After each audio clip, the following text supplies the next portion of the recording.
Hello and welcome to Indus News live from Islamabad.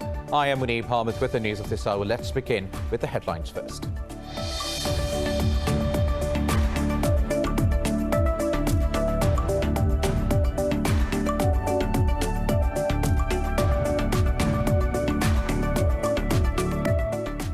Prime Minister Imran Khan says India is peddling fake propaganda against Pakistan to divert the world's attention from its actions in occupied Kashmir.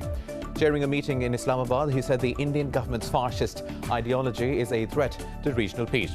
The Prime Minister said Pakistan will continue to expose India's malicious designs.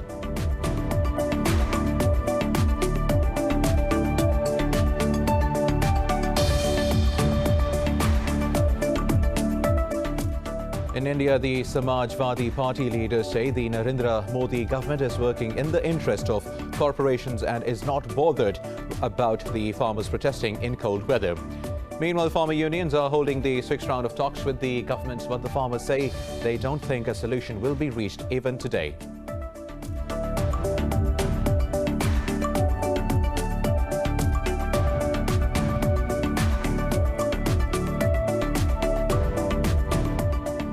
British lawmakers have overwhelmingly approved the post-Brexit trade deal agreed with the European Union last week.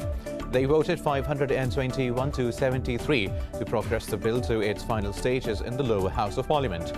European Union chiefs Ursula von der Leyen and Charles Michel have already signed the deal in Brussels.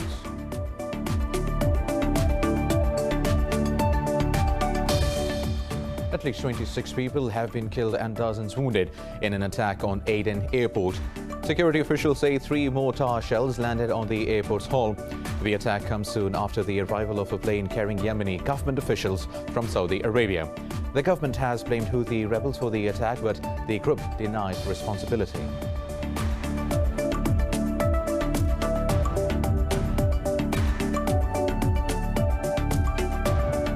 The United Kingdom has approved the Oxford AstraZeneca coronavirus vaccine for use.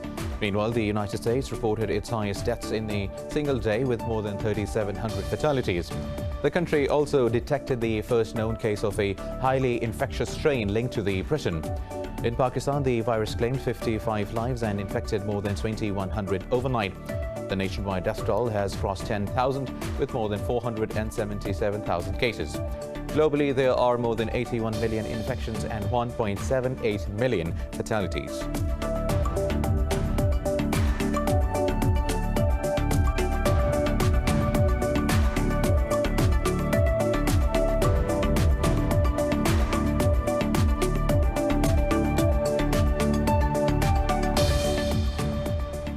And in cricket, New Zealand beat Pakistan by 101 runs in the first test at Bay Oval in Mount Maunganui. The visitors were bowled out at 271 in the second innings while chasing a target of 373 runs. Fawad Alam made a comeback to Test cricket after a gap of 10 years with a century. Alam and Mohammad Rizwan added an impressive partnership of 140 runs in 52 overs.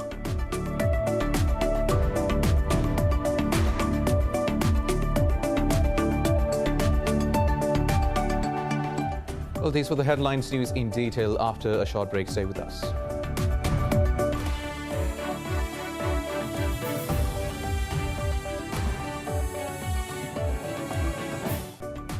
Welcome back. Now let's have the news in detail. Prime Minister Imran Khan says India is peddling fake propaganda against Pakistan to divert the world's attention from its actions in occupied Kashmir.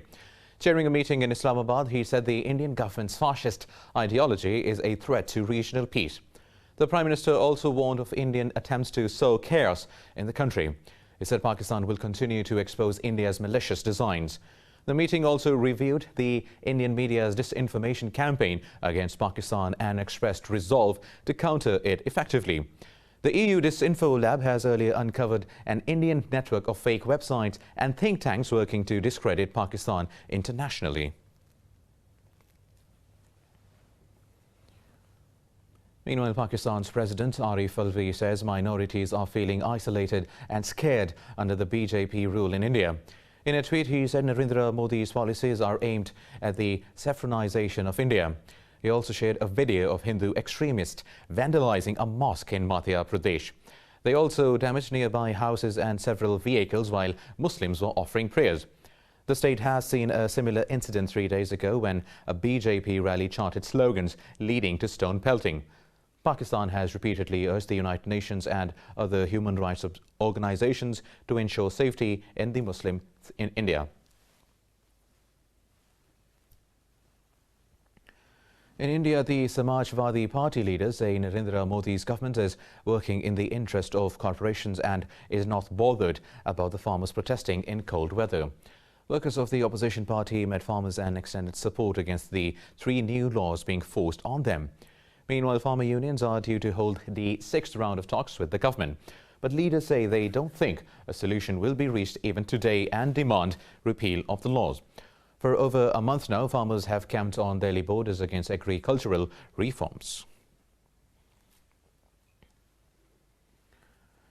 British lawmakers have overwhelmingly approved the post-Brexit trade deal agreed with the EU last week. They voted 521 to 73 to progress the bill to its final stages in the lower house of Parliament. Prime Minister Boris Johnson is likely to sign the deal later today. European Union chiefs Ursula von der Leyen and Charles Michel have already signed the deals in Brussels. The agreement is set to come into force on the 1st of January when Britain leaves the bloc. The deal will preserve tariff-free trade between the two sides. The United States says it will not be held to nuclear blackmail by Iran. In a tweet, Secretary of State Mike Pompeo said Tehran has sown terror, threatening US and its allies. But he said President Donald Trump's administration did not accept the status quo and reimpose sanctions, initiating a campaign of maximum pressure. Meanwhile, Iran's Foreign Minister Javad Zarif said US will be responsible for any adventurism in the region. He was talking to his Qatari counterpart Mohammed bin Abdulrahman Al Thani in a phone conversation. Now, this comes after the US Navy announced the arrival of a nuclear-powered submarine in the Persian Gulf. A group of UN experts say US President Donald Trump's decision to pardon 4 private security contractors is a violation of international law. The Blackwater contractors were convicted of multiple criminal acts, including the killing of 14 unarmed Iraqi civilians in 2007. In a statement, the UN experts called the pardons an affront to justice and to the victims of the 2007 massacre. They urged all states belonging to the Geneva Conventions to condemn the pardons to the Blackwater contractors. Iraq also denounced the US decision, saying it does not go in line with Washington's commitment to human rights.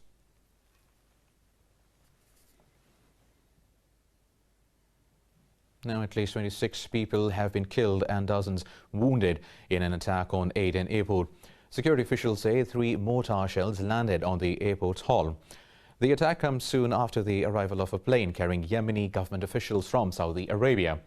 The cabinet members, including Prime Minister Ma'in Abdul Malik, was transferred safely to the city's presidential palace. The Saudi government has blamed Houthi rebels for the attack. Aden has been mired in violence due to the rift between the separatists and President Abdul Rabbu Mansour Hadi's government. The Saudi-led coalition announced earlier this month the new power-sharing cabinet would include the separatists. Now, 2 Saudi soldiers have been killed near the kingdom's border with Yemen. Saudi state media said the soldiers were on duty in the Najran region in the south of the country. However, it has not reported the ranks of slain soldiers or details and circumstances of their deaths. Meanwhile, a Najran official has offered condolences to the families of the dead soldiers. The total number of soldiers killed at the border in December has risen to 9. Yemen's Houthi rebels routinely attack Saudi targets along the shared border by launching missile attacks on bordering cities. Now moving to Syria, where 1 person was killed and 3 others injured in a Israeli rocket attacks on the outskirts of the capital, Damascus. Syrian state media says the rockets from the northern Galilee region targeted troops stationed near al-Zabadani city. It said a Syrian air defense unit in the Nabi Habil area also came under fire. State media added that Syrian air defense countered some of the rockets. The aerial aggression has caused some material damage. Israel's airstrikes in Syria have escalated in recent weeks as it conducted a similar attack in Hama province on Christmas Eve. Now in Pakistan, the death toll from COVID-19 has crossed 10,000 with more than 477,000 cases. The country reported 55 fatalities and over 2,100 infections overnight. Health officials say there are more than 37,000 active cases in the country. The Health Ministry says more than 430,000 people have recovered. It says over 213,000 cases have been detected in the Sindh province. Punjab has reported over 137,000 cases. In the capital, Islamabad, over 37,000 people have been infected so far. The United Kingdom has approved the Oxford AstraZeneca coronavirus vaccine for use. Meanwhile, the US reported its highest deaths in a single day with more than 3,700 fatalities. The country also detected the first known case of a highly infectious strain linked to the Britain. Meanwhile, in Pakistan, the virus claimed 55 lives and infected more than 2,100 overnight. The nationwide death toll has crossed 10,000 with more than 477,000 cases. Globally, there are more than 81 million infections and 1.78 million fatalities. We have more details in this report. Tighter restrictions seem to be the first and the last reprieve in the face of unabated rise in COVID-19 cases and hospitalizations worldwide. The Canadian province of Quebec has urged the federal government to mandate virus testing for residents returning from vacation. Deaths in Latin America and the Caribbean topped 500,000 amid fear that holiday festivities will bring in more infections. In the U.S. COVID-19 hotspot California, strict stay-at-home orders have been renewed indefinitely. Criticizing the current administration's vaccination program, President-elect Joe Biden warned it can take years before the bulk of Americans receive the necessary shots. We need to be honest. The next few weeks and months are going to be very tough, a very tough period for our nation, maybe the toughest during this entire pandemic. I know it's hard to hear, but it's the truth. The Trump administration's plan to distribute vaccines is falling behind, far behind. The European Union announced to buy an extra 100 million doses of Pfizer vaccine. Following a drastic spike in new infections, Denmark has extended a hard lockdown until January 17th. A study has found that the new variant linked to UK does not cause more severe illness than other variants. However, the UK reported its highest daily infections with over 53,000 new cases. Meanwhile, another research has found that the new strain existed in Italy as early as August. Australia has tightened curbs in Sydney to avoid a super spreader event during the New Year Eve celebration. So if I can stress again, the strongest message to everybody across New South Wales, no matter where you are, is please limit your activity and your mobility. We appreciate it's a time of year when people feel they need to be with others, but please try and limit what you do. Please stay at home or make sure you are in a safe setting. While South Korea is negotiating with Moderna to procure over 40 million vaccine doses as authorities scramble to contain a cluster at a Seoul prison. Inmates waved signs through barred windows pleading for help. In the meantime, China has reported 24 new cases, including 7 locally transmitted on the mainland. More news coming up in this bulletin after a short break. Stay with us.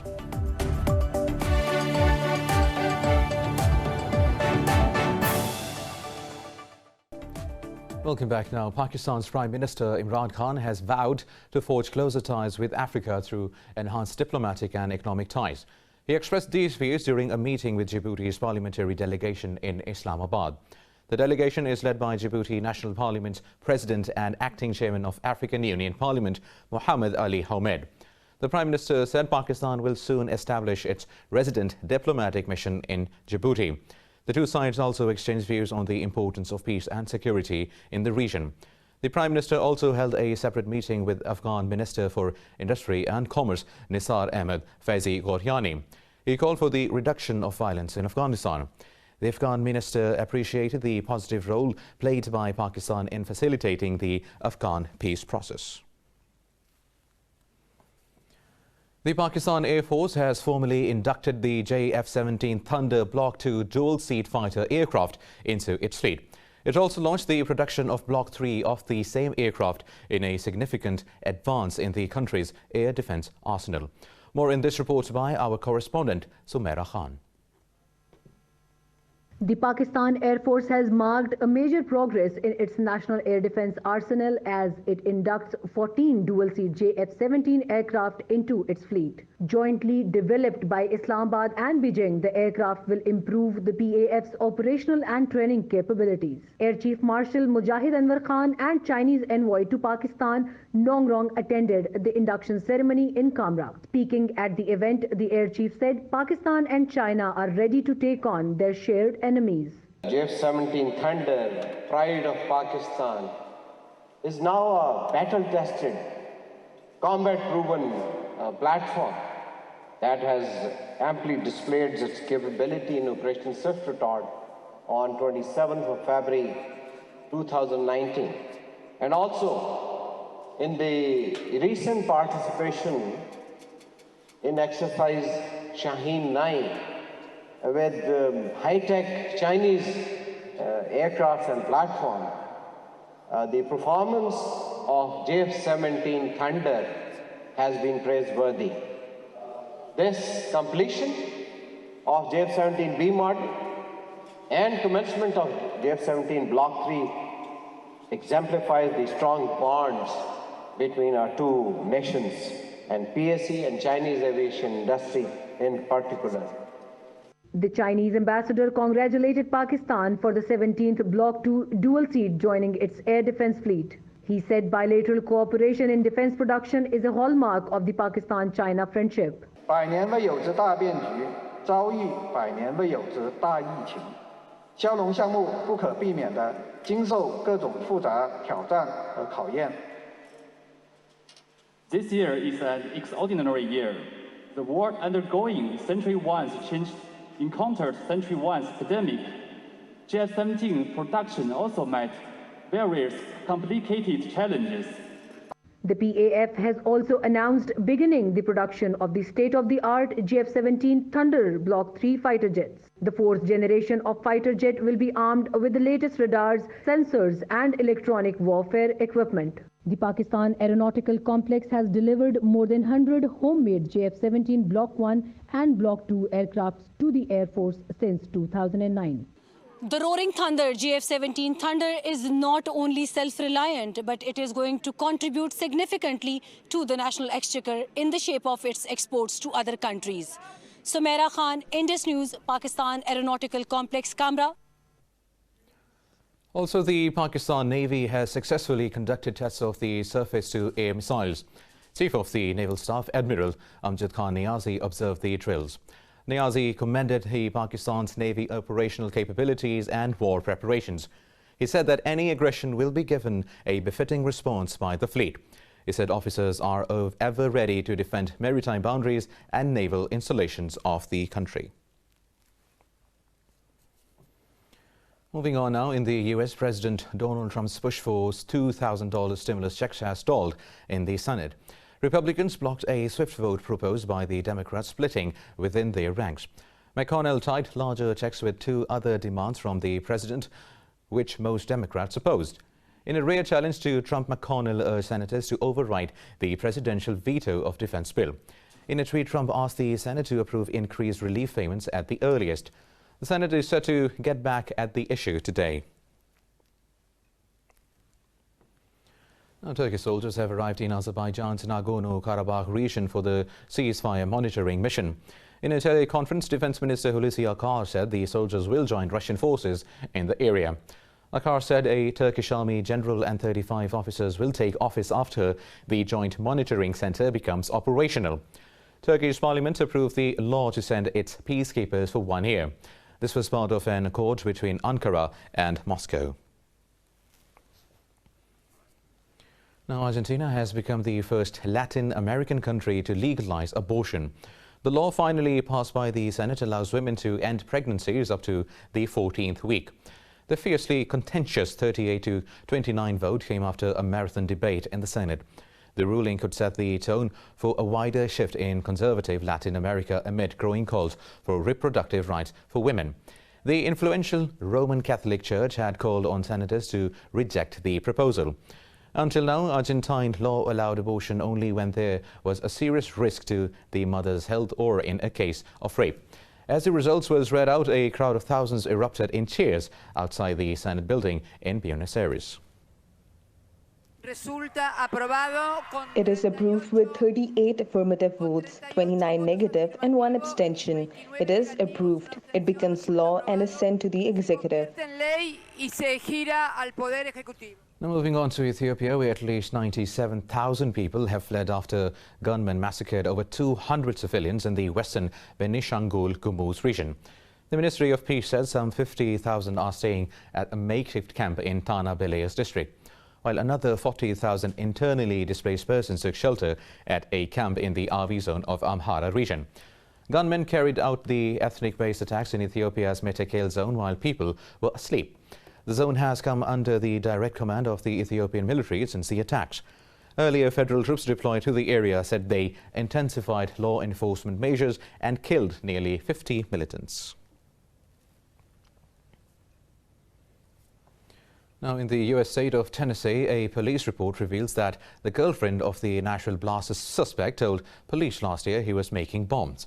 According to the reports, police officers met her August 21, 2019. The report says police visited Anthony Warner's home afterwards but found no evidence of the crime. It said the officers who responded to the call notified their superiors within the police department.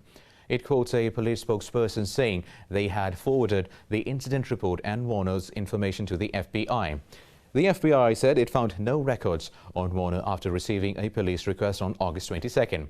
Before these revelations, the Tennessee Bureau of Investigation has said the suspect was not on their radar. Chinese hotels are preparing to house a flow of visitors as the year-end celebrations draw near. China is among the few countries that have able to successfully handle the pandemic. This report has details. As 2021 comes upon us, celebrations around the world have been restricted, but hotels in China are facing a surge of bookings from around the country ahead of New Year's Eve. Travel influencer Gugu is looking for a room at a new upscale hotel located in popular district of Shanghai. Gu warns that rooms at this hotel and elsewhere are booking up fast. Also popular for the holiday season in China are hot spring hotel rooms. On December 31st, or the New Year's Eve, all our best rooms with a panoramic view of the Bund have already been booked out. Room reservations with river views are also particularly good. We expect our occupancy rate will reach 100% on December 31st, New Year's Eve. Data from a Chinese travel platform shows bookings have increased around New Year's Day compared to the same period last year. Business news coming up after a short break. Stay tuned.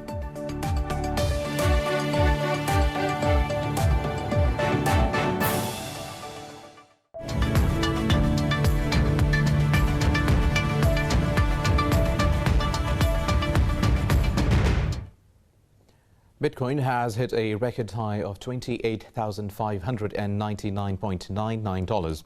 The rise has taken gains this year past 295% amid increased demand from bigger investors. World's most popular cryptocurrency was last up 3.7% at $28,375. Bitcoin has surged nearly half since crossing $20,000 mark on December 16. It has increasingly seen demand due to its inflation hedging qualities and the potential for quick gains. Expectations of Bitcoin becoming a mainstream payment method also contributed to its heightened demand.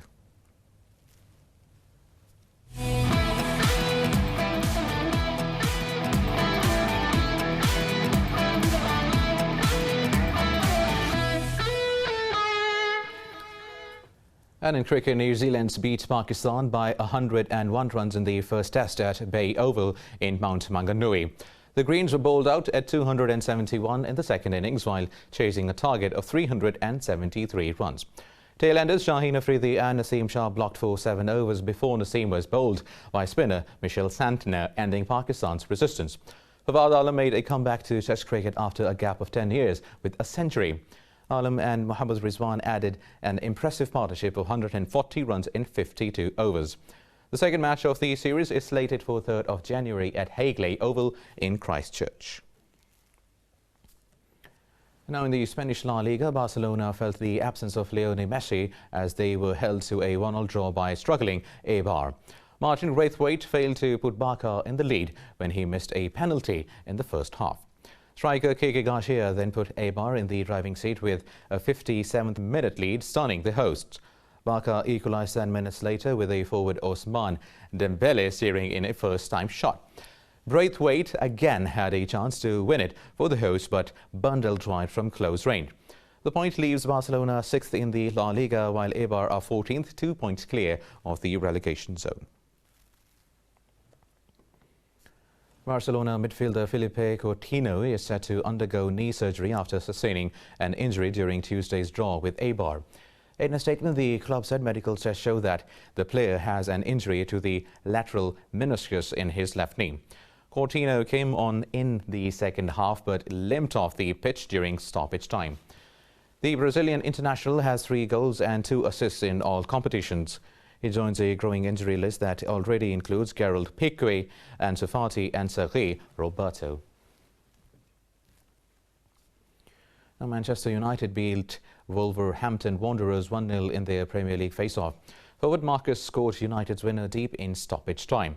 The win over Wolves moves United to second place on the league table with 30 points. In another contest, Arsenal edged Brighton 1-0, recording its back-to-back league wins. Striker Alexander Lacazette scored in 29 seconds after coming on as a second-half substitute. The Gunners have moved to the 13th spot in the league, while Brighton slipped to 17th. Meanwhile, Leeds United hammered West Bromwich Albion 5-0, ascending to 11th place with 23 points. Now in tennis, Frenchman Jo-Wilfried Tsonga has withdrawn from the 2021 Australian Open due to lower back injury. Tsonga announced his pullout from the competition in a social media post. The 35-year-old said Australian Open was compromised despite having made great progress. Tsonga expressed hope to step into the tennis court soon. He has not played since retiring from his first match round against Alexei Popyrin at Melbourne Park in January. Swiss star Roger Federer also pulled out earlier this week amid recovery from 2 knee injuries operations. 221's first Grand Slam has been delayed by 3 weeks and will start on February 8th. The challenging sport of boxing and the complex web of law have very little in common. But a Kenyan lawyer has combined his passion for the sport with lessons on the law to bring justice to the slums. This report has details. Growing up in Nairobi's slums, 29-year-old Shedrack Wambui vented his frustration at abusive police through boxing. It taught him discipline, which helped him avoid confrontations that could have derailed his studies. Now he is turning to the sport again to help young people in poor Nairobi neighborhoods. I find it very easy combining being a boxer and being a lawyer because on one field, on one end, I fight for people's causes, I fight for people's lives, I fight for people's livelihoods, I fight for people's inheritance, I fight for people's lives, literally speaking. When you are representing people who, upon conviction, might get a sentence of up to death, so you realize that you're fighting for people's lives. Demands from police for bribes and more serious offenses by officers such as assaults or killings are common in Nairobi's slums. Wambui aims to counter that by educating the youth on their rights with instructions on what to do if a policeman asks for a bribe. Through the hands of the police officers, we lost livelihoods and we also lost loved ones. So I grew up knowing that I wanted to be counter these police officers. But really the idea of becoming a lawyer, I learned of it in class 8 and class 7. But there was this profession known as the legal practitioners or the legal profession, that if you enroll in it, it will help you in championing your cause. So that is how I now embarked on my journey to becoming an advocate. Kenyan police have dismissed complaints of brutality, saying violent crime requires a violent response. If police's heavy-handed methods are anything to go by, Wambui's role in the community has become ever so important.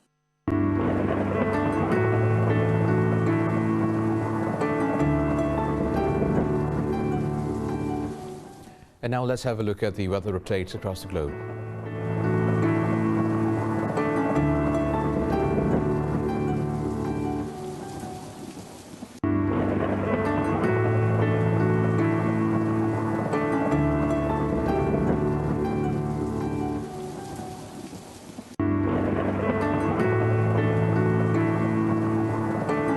And that is all for now. For the latest updates, you can follow us on social media at Indus News.